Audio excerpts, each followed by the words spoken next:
Hello সবাইকে, কেমন আছো তোমরা সবাই? আমি প্রিয়াঙ্কা চলে এলাম আরও একটা নতুন ভিডিও নিয়ে তোমাদের কাছে। আজকে আমরা রেডি হয়েছিলাম অষ্টম প্রহর যাবার উদ্দেশ্যে। আমাদের পুটকাও রেডি হয়ে গেছিলো, আর এই যে দিদিভাইও রেডি হয়ে গেছে। আমরা দুজনে রেডি হয়ে ভিডিও করে নিচ্ছিলাম, আর এদিকে পুটকাকে আমি কোলে নিয়ে নিয়েছিলাম।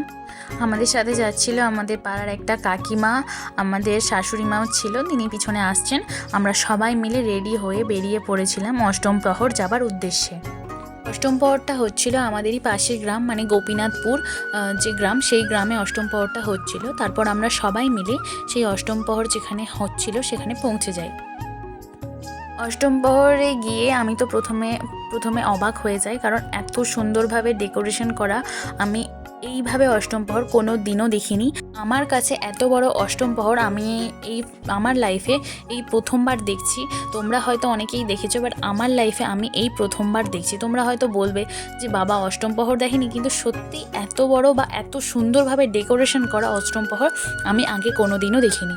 অষ্টম প্রহরে ঢোকার মুখে এই যে ডান দিকে ছিল কফি স্টল, যেখানে কফি স্টলও ছিল। যেই অষ্টম প্রহরের মধ্যে এই যে স্টল বসার যে ব্যাপারটা, এটাও আমার লাইফে ফার্স্ট টাইম আমি দেখলাম যে অষ্টম প্রহরের মধ্যেও কখনো খাবার স্টল বসতে পারে। আর আমরা চলে গিয়েছিলাম ঠিক 1:30 নাগাদ, তাই এত মানুষের ভিড় ছিল যেটা বলে বোঝানোর বাইরে। তোমরাও দেখতে পাচ্ছ আশা করি যে কত মানুষের ভিড় ছিল।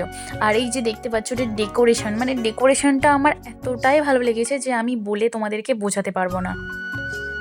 মানে এটা যারা করেছে আমি ঠিক তাদেরকে চিনি না, যারা এই অষ্টম প্রহরটা করেছে, বাট আমার পার্সোনালি মানে আমার ব্যক্তিগতভাবে এই অষ্টম প্রহরটা আমার লাইফের সেরা অষ্টম প্রহর বলে আমার মনে হয়। তারপর আমরা চলে গিয়েছিলাম খাবার জায়গাতে, যেখানে খাবার দেওয়া হচ্ছিল।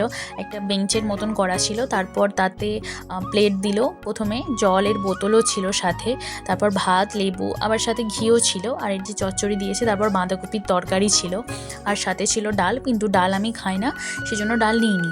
আর তার সাথে ছিল পটল আলুর তরকারি, আর এদিকে ছিল চাটনি, পাঁপড়, দই, মিষ্টি, সব কিছুই ছিল। খাওয়া কমপ্লিট হলে আমরা চলে যাই যেখানে ঠাকুর ছিল বা ঠাকুরকে রাখা হয়েছিল। ঠাকুর বলতে গৌরনিতাই আনা হয়েছিল।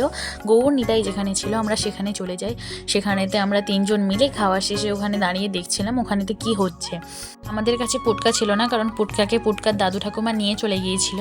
আর এদিকের ডেকোরেশনটাও দেখো, এদিকের ডেকোরেশনটাও খুব সুন্দরভাবে তৈরি করা হয়েছে যেখানেতে ঠাকুর রাখা হয়েছে।